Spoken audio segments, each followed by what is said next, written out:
When the application came up and they said we should come up with something we're passionate about, something we want to use to create change in the society, I decided to focus on peace and security because for the past 2 years, there's been this constant issue of peace and security, and then the youth has been in the forefront of it.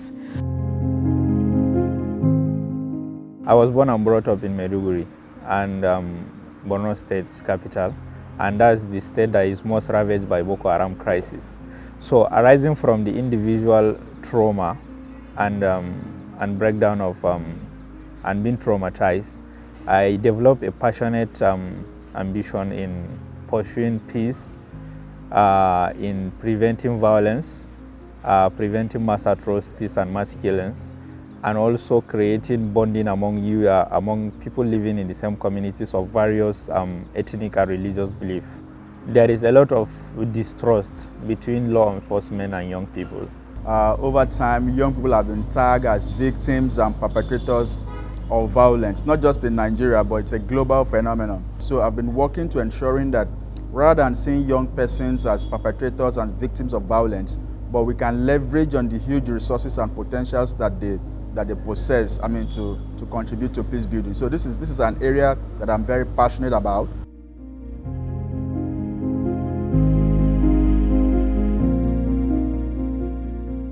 Okay, when you ask the fisherman what is peace, we only see as dropping the guns, no more fighting, but there are a lot of things that has to do with peace building, which is the government institution, the inflation, how things stand, and all that. Those are tensions that can actually cause crisis and conflict. My thematic area is peace and security, and this is very important to me because of the fact that I am presented the opportunity under the Speak Up Standard program to be able to tackle and address sexual gender-based violence against women and girls in the society. And so how we are tackling this is through peace education. So through peace building, sensitizing the young people in the society and also letting them know what sexual gender-based violence is about, the effects it has in the society, and the need for it to be curbed. This is how the project comes to play here. So the title of my project is actually Sexual Offense Watch Observers, and the hashtag is Rethinking Gender-Based Violence.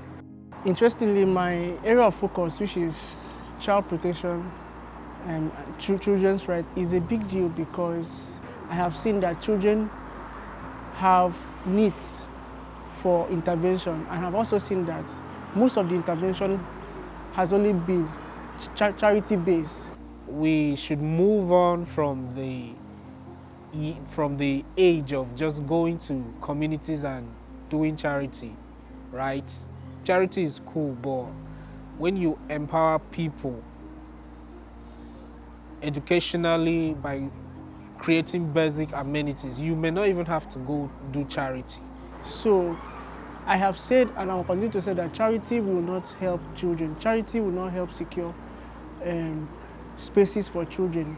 And that is why I decided to undertake this project and to see how I can engage with critical stakeholders and state actors, even non-state actors, for us to lead in advocacy that will eventually help in a policy, in a policy action. We did a series of activities, but 3 among them that are notable, and I am very happy about it.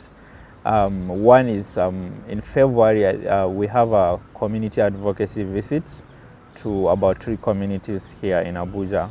And the purpose of that visit was to create awareness around how to detect violence early warning and early response.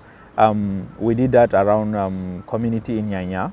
We did one around community in Gogolada and one around community in Area 1. And the content of early warning and early response is quick detection of